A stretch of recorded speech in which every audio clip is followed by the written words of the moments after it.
Hi, everyone, and welcome to another A and B Horror Movies video. I'm Aaron, I'm Ben. and today we are joined by Joseph Pesavento, a horror author who just published his debut novel, Madman. Check out that awesome cover. But before we get into that, welcome, Joseph. Thank you for joining us today. Thank you so much for having me. This is an honor. Oh, well, it's an honor for us as well. Thank you for being here. Of course. So I jotted down some notes and I wanted to read this one description of the book from the back. And actually, I should have mentioned that it is a collection of short horror stories. It says tales of gruesome death, tragedy, monsters, bizarre families, and dark beings from other dimensions.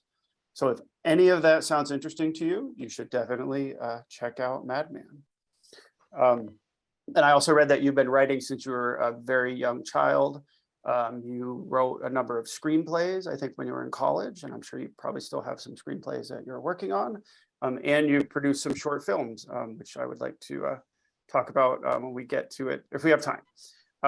So why don't we jump right into it? I guess my first question is what inspires you to write? And can you tell us a little bit about your creative process when it comes to writing fiction or screenplays? What gets you going, I guess?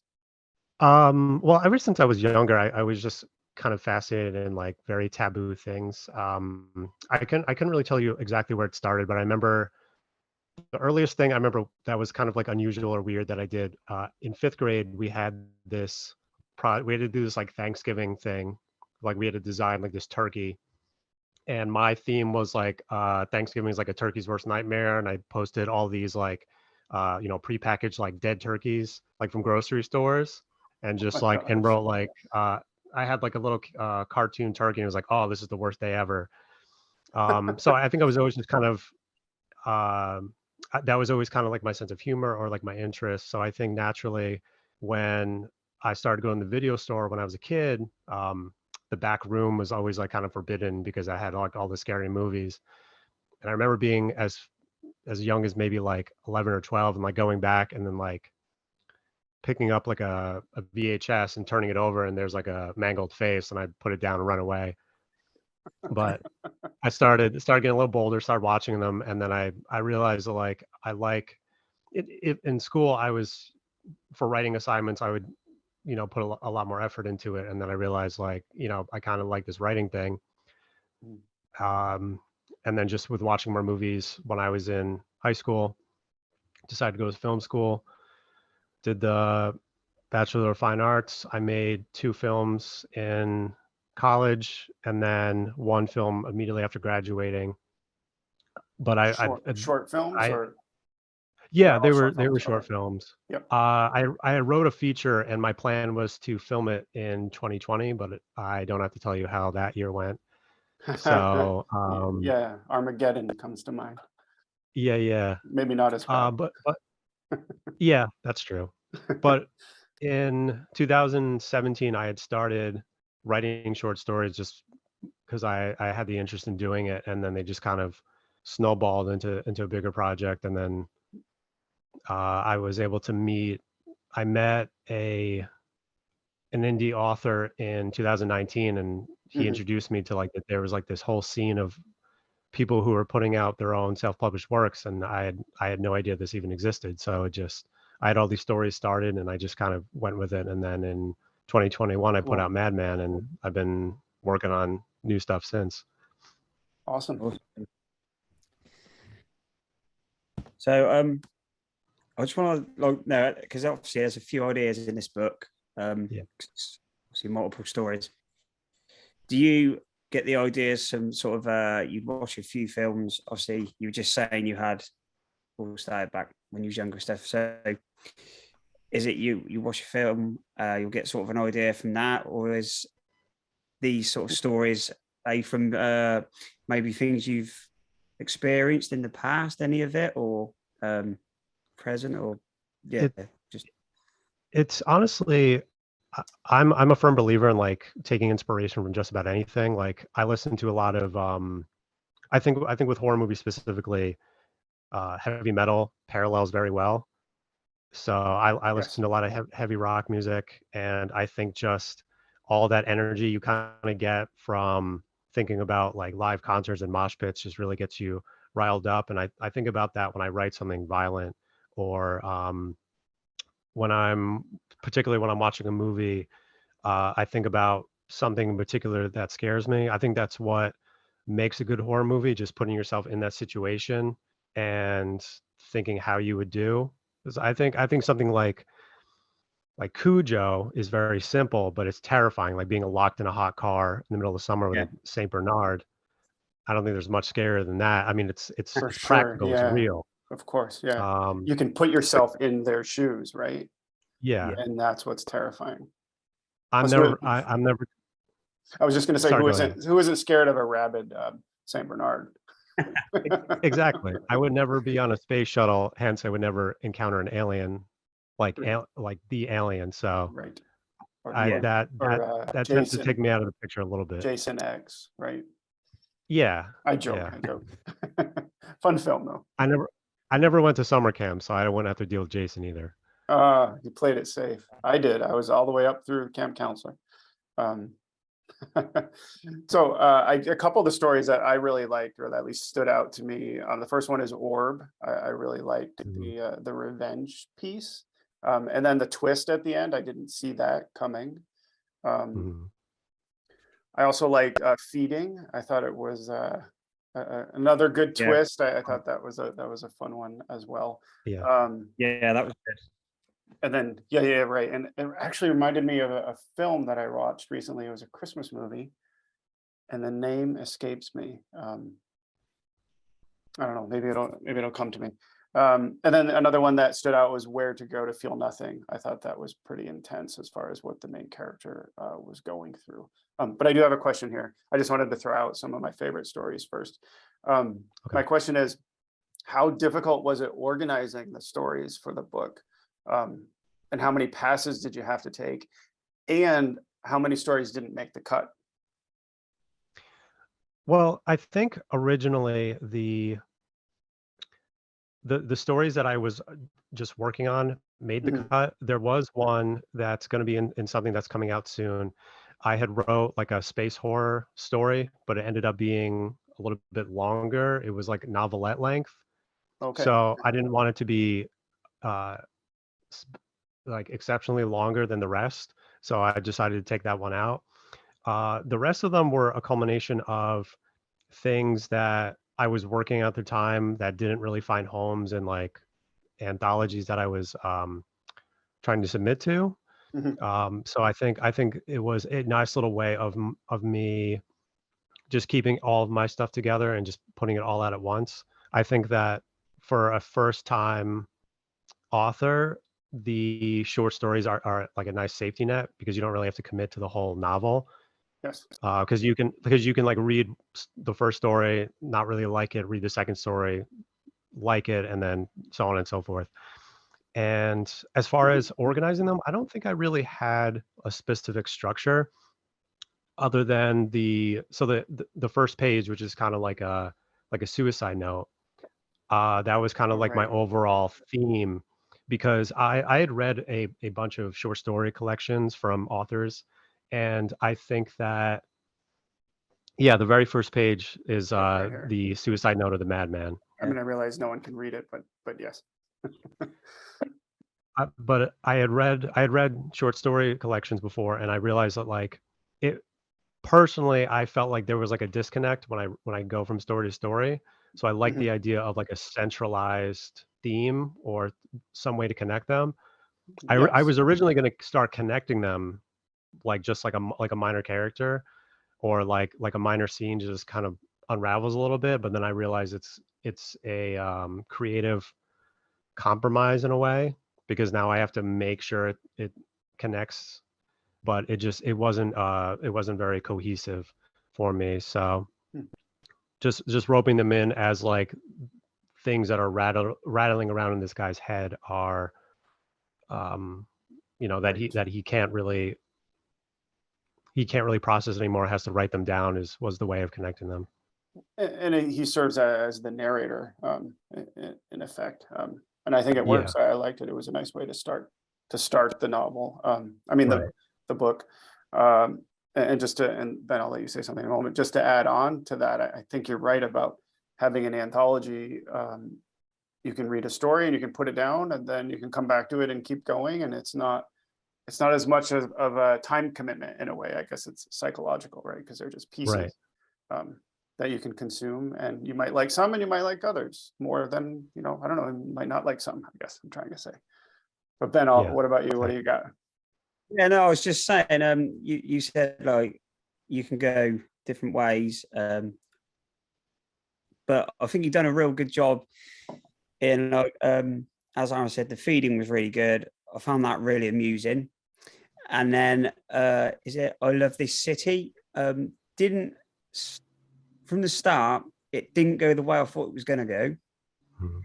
And then Oh yeah, that was a good like one. the Is that the character in woman who it, goes and she goes yeah, into like, Holly in it. It yes. was she wasn't who you thought, and I thought it was really good. That obviously it's not a huge long story, and I think you've done a really good job of putting a nice little sort of twist in there. And yeah, I just think yeah, I know you're saying like they're short and you can, but I just wanted to say I thought you've done a good job of getting enough story in there. Mhm. And yeah, I don't know. I just wanted to get that because you were sort of saying they're short ones, but I just wanted to get out there that there is enough information in these stories as well to keep you, because there was a couple in there and I was like, I wouldn't mind knowing a bit more about these characters, which Mhm. which is obviously good writing. Yeah, that's a good You're point. asking for more. So Are there yeah. well, Joseph, do you have any favorite stories in the book, and maybe ones that you would perhaps want to expand upon? Like Ben is saying that he wanted more from some of them. Um, I actually, um, I actually played around the idea of expanding I Love This City into a novel. I Okay. think I like expanding on because if the it ends with kind of addressing that she was a victim of abuse from like Yes. a group of people. Yeah. And I kind of wanted to open the doors of like where these other people came from, and they were also kind of in this like criminal underground. Because the story is about how like she kind of like instead of became like trapped in this victim mentality, she kind of like took on the underworld and decided to like be a criminal mastermind inside of it, and then just kind of Yeah. like run the Yep. show to some regard. So Yeah. seeing where these other people ended up in her whole journey is something that I toyed around with. Um, Mhm. as far Yeah, as I my would love favorites, I would to see more of her. Holly, I think her name was, right? Yeah. And I yeah, think I speak Like, for Ben too. I think we would love to see more from yeah, her, right? More backstory, more. There seemed to be a lot of dimension to her character. I think that's a great idea. right. And I think Rod was really fun to write. Like he was just like it was just behemoth, but like almost kind of like an idiot. Yes. He's just yeah. so he's really fun to play with. But as far as my favorites, All Was Quiet, definitely. I've always been a big monster fan, and I was definitely moved when Cloverfield came out because it was like the idea that you can't Yes. beat the monster Yeah. is so incredible to me, and he was just Hmm. eating all those bombs and those bullets. Yep. I don't know so much I about the thought of that sequel. film too when I was reading that. Yes. Yeah, just like a giant monster attack it was just so fun, and Hmm. who doesn't like blowing up cities? Of course. It Yeah. just never. Oh, it was great. And Well, then yeah. Sorry. Go for it. Where to Go to Feel Nothing. That was actually inspired by a nightmare, Uh, and cool. there are a few other stories that are kind of like woven into like grieving a little bit. Hmm. I had lost an uncle, I want to say a year into writing this. So last time I saw you was kind of like like my way of like addressing how I felt about that, because he was kind of like an estranged relative. Oh yeah, he So shows up. just like yeah, Yep. like my own like therapeutic way of just coping with that. Yeah. Mhm, mhm. Cool. Go ahead, Ben. You were going to say something.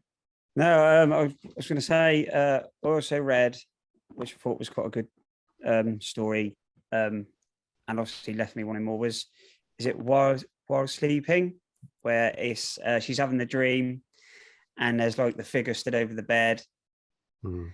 and I don't want to say too much because if I don't want to give too You don't much want to story. give it away, right? Yeah, 'cause I was trying to say about the other story, and I didn't really want to say too much about that. But yeah, this was good. And then it's like, is it the dream? And then the character comes back, kills the boyfriend. I don't really want to say too much, but I quite like that. And I'm a big fan of like there's a film called The Shadow People and stuff like that, and it just really reminded me of that. And quite creepy, this one. I thought that was pretty good. And Nice. yeah, so that's another one I'd quite like to hear more from. Left me wanting more. Another That was one for the list. Yes, potential. definitely reminded me of kind of that kind of film. It's cool. Mhm. Like Awesome. the dream versus reality kind of mentality. Yeah. Yeah, and the blending of those realities, right? Right. That's Yeah. what's Yeah, that's it was what's awesome. intriguing. Well, I know we were going to talk about a few other things, but I do wanted to add. Well, first of all, if you can get your hands on this, definitely do and check it out. Yeah. Ben and I both read it and really enjoyed it. Joseph, where can they find this? Is it on Amazon or? It is on Amazon. If you guys have Spotify, this is a little plug for one of my buddies. He actually has. Well, I have a buddy who's an aspiring voice actor, and he reached out to Oh, me and cool. read it, and he did each story in this like very ominous kind of voice. So he reads each story. If you guys have Spotify, I think it's on Apple Music as well. But if you just type in Nicholas Soto, Nicholas spelled Nicholas, Mhm. and then Soto, Soto, I'll write that down. you can just find Madman, and all the stories are listed. I don't think he did all the stories yet. I think he's still working on them, but I That's believe awesome. there's 7 or 8, maybe a little bit more available right now, Very cool.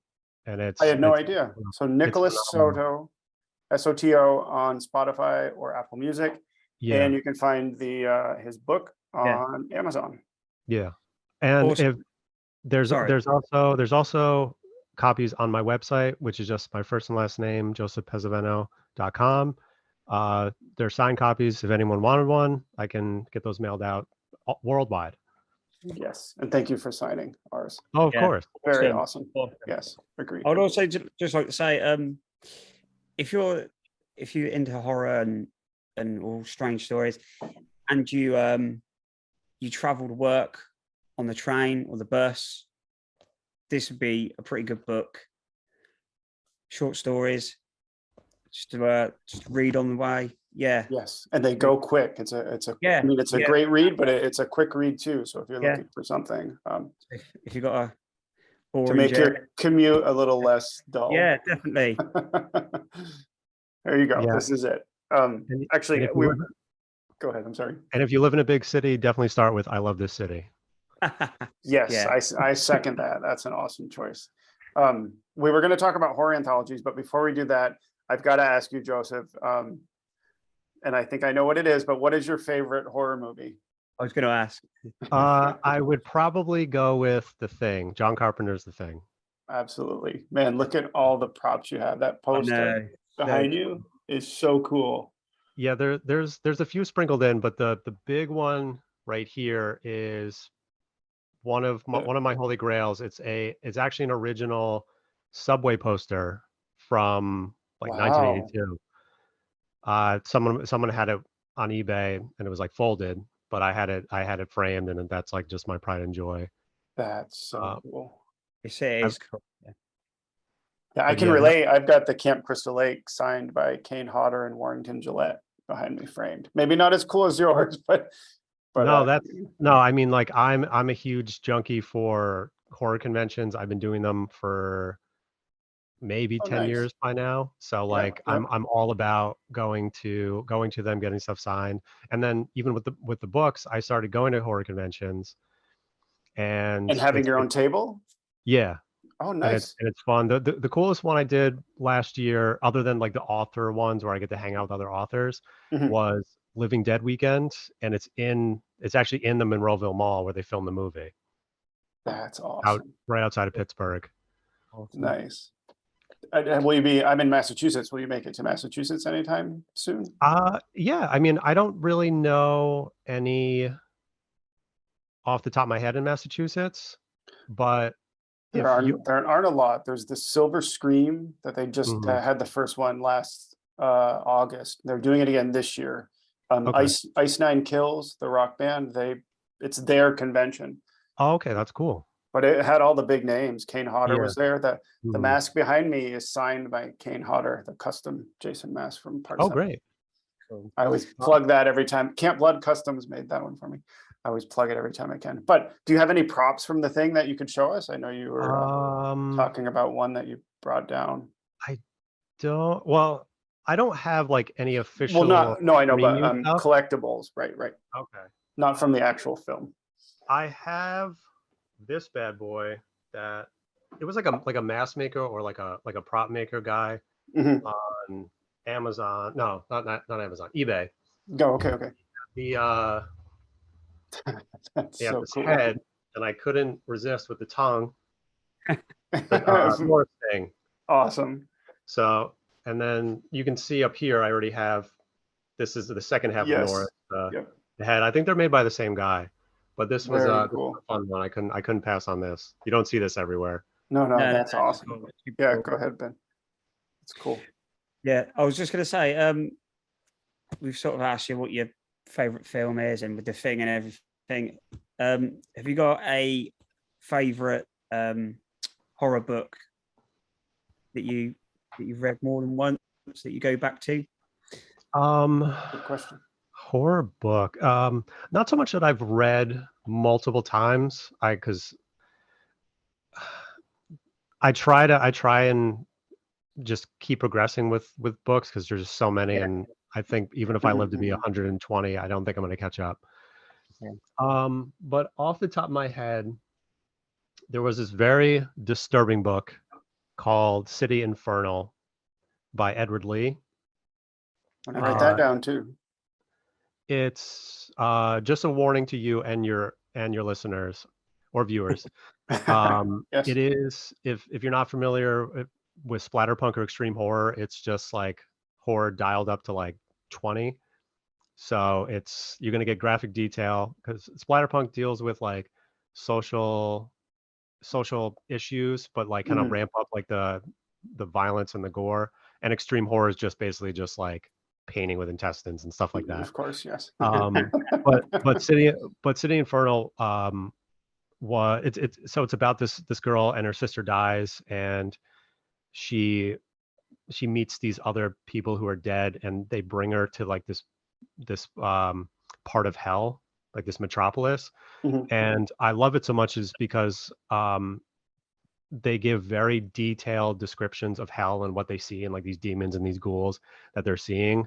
And like they take a train into the city, and they're walking around. These dead people are explaining like what all these people are and what all these like ghouls are, while they're trying to find her sister. And they're just, I won't get into detail about like exactly what, but just like very graphic scenes of like childbirth, with like women and like ghouls and goblins and stuff like that. Oh boy. And just very graphic death. But it was one of the most I'll definitely like check it out. vivid and visually descriptive books I've ever read. But maybe not after church. So not on Sundays, basically. Yeah. Gosh, my book that I would go to, I know this isn't my interview, but I just want to throw it out there, is The Collector by John Fowles, which I think came out in the 60s. I don't know if you ever read that one, but that's one book where I did get a first edition, and it's signed by the author. Oh, So that's sort of great. my holy grail of books, I guess. I'd say for me, The Exorcist is an awesome book, but Of course, yes. one book I always go back to is, and I would put it down as maybe sci-fi horror, is H.G. Wells's War of the Worlds.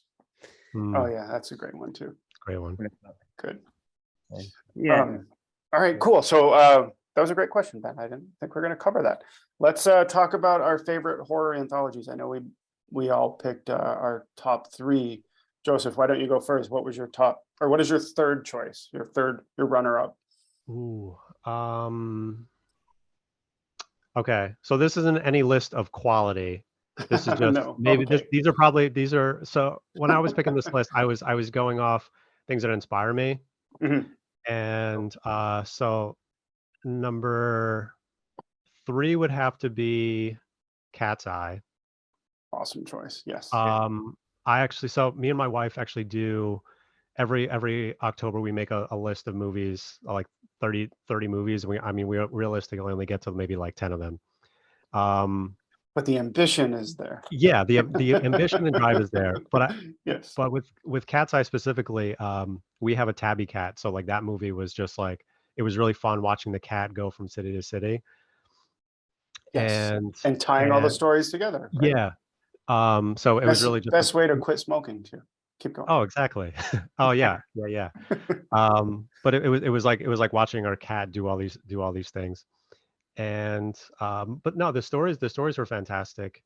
Specifically the Agreed. one when he's walking on the ledge with the pigeon pecking him, and yes. I'm not afraid of heights or anything or falling, but like that was nerve-wracking. Yeah. And of course the little ghoul in the end. Is that right? What's he's got that? to make it around the building? Yeah. Is that where he's got and come all the way around to the balcony, right?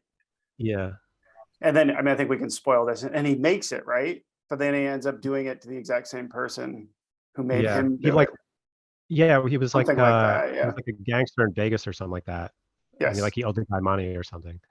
Yes. Well, that's one way to get your money back, I guess, unless they fall. Yeah. Awesome choice. Ben, what was your third? The Willies, which I don't know. I suppose it is a horror. But this, I always remember mostly in the school. Well, the thing that made me pick this was I love the whole concept of where they're in the tent at the start, and they're like telling the stories. But then there's the story at the school with the monster in the toilet, and he made it on the cover. The monster in the toilet. I think I have seen this movie. Keep going. Yeah. But no, it was just that it really made the one that stuck out the most. I remember watching it when I was younger, and I thought it was the best thing ever. Awesome. I need to pick it. I'll have to check it out. Yeah. Third for me, I went with VHS. A little bit more modern take on a horror anthology, but some great segments in here. I love the final one. Oh, you've got it too. The final one where they're in the haunted house, the hands come through the wall, and then they rescue the girl. Cool. That was probably my favorite one in this. Yeah. The second one is good too. The Korean one and the second one, I forget what it's called, but where they go into the cult. I think it's Korean. There's a few now. I can't remember which is which. I should have done some research. All right, Joseph, back over to you. What was your second pick? My second pick would be Creepshow. Good choice. The cockroach thing got me. I'm not even afraid of cockroaches, but I got the creep geeky tiki. That's perfect. Isn't that cool? Yeah. I'm not even afraid of cockroaches, but I think like the idea of, and it kind of goes back. I mean, like horror does this really well of like kind of blending the social, maybe social economic problems with that was in the first one, right? The cockroaches. I'm sorry, I interrupted. Yeah. Okay. I think it was one of either the second to last one or last one. Yeah, I think you're right. Keep going. What you're saying about the obsession with sterilization, and then just like it just got worse and worse and worse. Yes, and don't the bugs fall out of the walls, right? Yeah, I don't I know. think they were just getting in, and then they were just coming from everything. Everywhere, yes. Yeah, and then, Um, and then I do appreciate once in a while when Stephen King does his own stuff, like acts in his own stuff. So it was fun to see yes. him like that. Yeah, what is that? Geordie. I forget the name of it. I should have looked it up. Um, I mean, I guess I'll just jump in here too because I chose Creepshow and Creepshow 2 kind of as my number one picks. I guess a tie. Mhm. And Ben's got it as well. So we're all in alignment there. I think my favorite segment from them all is the raft from the second one, where they Yeah, go that out was swimming and that like oil slick monster, right? And then at the end, the guy's like, "I beat you." And it's like, no. and I like the one with like the wooden chief, the Indian. I Yes, remember that. that one's That good was- too. Oh yeah. They like deface the Indian and kill the shop owner, right? Yeah. Big Red was it called? Maybe. Red, I haven't watched it in Chief ages. Woodenhead. It was called Chief Woodenhead. Chief Woodenhead, yeah. Oh, and the hitchhiker was good, right? Thanks for the ride, lady. Oh yeah, on top of yeah. Because she ran him over. I don't. I feel like we may have covered them all. I've got one more. Joseph, did you say? yeah. And Ben, how many do you have? One more? I'm done. Oh, you're You- done. Okay. Well, Joseph, why don't you do your top pick? Yeah. So my top one, well, I think I kind of goes for like the whole franchise, but Mhm. if I had to pick one of the franchise, it would definitely have to be the first VHS. And I think Okay. arguably it's the scariest. Yes. Yeah. Because the thing that creeped me out was the it was I think it was the one where the girl was seeing like these kids in the apartment, and they ended up being like aliens that the boyfriend had. Yes. It's like a found Um, footage style. Yeah. I know yeah, what you're talking but about. the one when I think it's like the second time she saw something, and then you Mhm. see behind her, and the kid just creeps in and closes the door. Yes. Like that was really unsettling. And And she's then like, there's something under her skin, and she's like scratching it open, and her boyfriend's like, yeah, "Don't do that." And then you find yeah, out why he doesn't want her doing that. I think the franchise kind of went like action horror like as they went on, Mhm. because there's like I remember like the later ones having like a lot of like machine gun fire, and then like something's just like eating them or like killing them. Like in this the second one with the zombies was great, but it wasn't really like as like Mhm. terrifying as some of the ones in the first one. Even I'm drawing a blank now. Oh, the gargoyle girl when they all went to the bar. Yeah. Yeah. And Yeah. In the first Yeah, one, and she's I like, can't go. I like you, right? She keeps saying, "I Yeah, like you." Yeah, that's a good I one. I can't go down like Thanks. a That one staircase right like there, that yes. anymore by myself. yeah. It's funny though, that we all chose VHS because Ben and I just interviewed Jason Yashanin, who was the lead actor in Poltergeist, and he was in the first VHS, Tuesday the 17th, I think it's called, where the girl takes her friends out to like this lake, and then this Oh like yeah, hidden yeah, killer starts killing them, but you can only see him as like a glitch on the screen. Um, yeah. so I guess shout out Yeah. to, It's in the woods, isn't it? Is it the one in in the the woods? woods. Yeah. Yeah. Yeah. Mm. Which Yeah. But I think oh, even with the like the centralized story in those is also what kind of helped inspire Madman for me, because no, it's just about it does connect in a way. Yes. And the first one too specifically, I think was one of the scariest, because it's just like you walk into this house to find this movie and there's a dead guy and you're like, why do these people like not seem phased by it? And then I think it was the third movie when he pulls the tape out, the guy's gone. Yes. I So The was just about to supposedly say dead guy. that Go ahead, these Ben. stories would go. Some of these stories would go really cool in a VHS. Very much so. hey, if any of the producers are watching, I would love to be on board. Yeah. But we're getting Uh, this out. Yeah. No. Nice, Cool. nice. There's Um, some really. I've got one last one. Trick or Treat. Awesome Halloween film. Watch it every October. yeah. Never gets old. I love the whole what is it? They're werewolves, And what's really awesome Yeah. about this one is they do a really good job tying all the stories together. And then you realize Yeah. like how they're all interconnected the more you watch. All right, well, go ahead. There's another one. It's Tales of Halloween. Is Oh that yeah, another one? there are a bunch. Yeah. I think that there's Amusement. I think that's also on Halloween night. There were a lot that came out after this. And in fact, this past October, they released it in the theater again. I was hoping to see it on the big screen. Or I shouldn't say again, because I think it was a straight to video film. But it would have been cool to watch on the big screen with, with an audience. All right, I know we're running out of time, and Joseph, we don't want to keep you too long, but we were going to throw in a few. You're good. Okay, a few horror trivia questions. Pulling out the horror Trivial Pursuit game. Okay. We've got paranormal, monster, gory, disgusting, psychological, comedy, or slasher. What do you guys think? We could do 3. I don't know. Why don't we start with gory, disgusting? I'm right. feeling kind of confident in that. Okay, here we go. What was the name of the character in April Fool's Day from 1986 who wants to set up an island mansion as a murder mystery resort? I remember that film. They're twin sisters, right?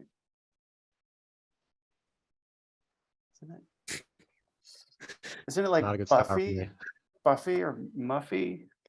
I don't know. Oh, Muffy St. John. I was close. But all right, well, let's do it. You want to do paranormal, monster, slasher, psychological? What did you say? I was going to say Walt Disney. Do you guys want to try slasher?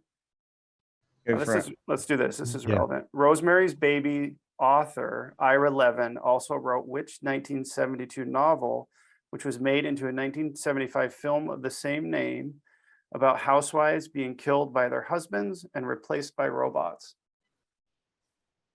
I know this one. Oh, come on. It was remade. Bette Midler was in the remake. When did the remake come out? 15 years ago, maybe. Nicole Kidman was in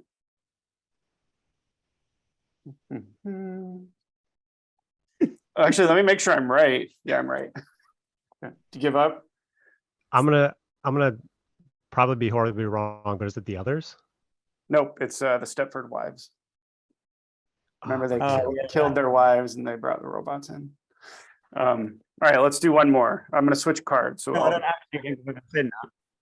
You haven't seen it? No. No? Oh, you should watch the original. The original is great. 70s film. All right, paranormal, monster, gory, psychological, comedy, or slasher? Why don't we do monsters? Oh, yeah, I gotta see what color that is. Yellow. Okay, what band played Bela Lugosi's Dead in The Hunger in 1983? I have no clue. In the 80s, who would play Bela Lugosi's Dead? I have no idea. Yeah, I'm stumped on that one. Yeah. It's a good job we're huge horror fans, It's isn't it? Bauhaus. I don't even know how to say it. Bauhaus? Bauhaus? Never heard of them. Oh, yeah. You've heard of I know them? as well. Oh my God, look at the next one. This is funny, and then we'll stop. Monster.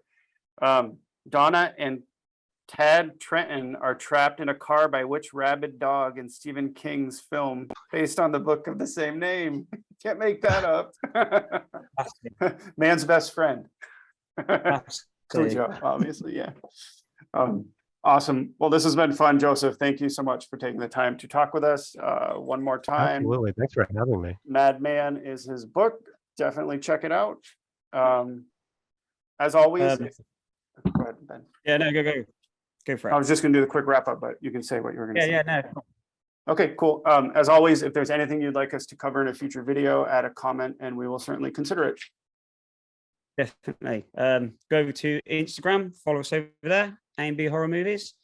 Also hit the like and subscribe on our videos as it helps.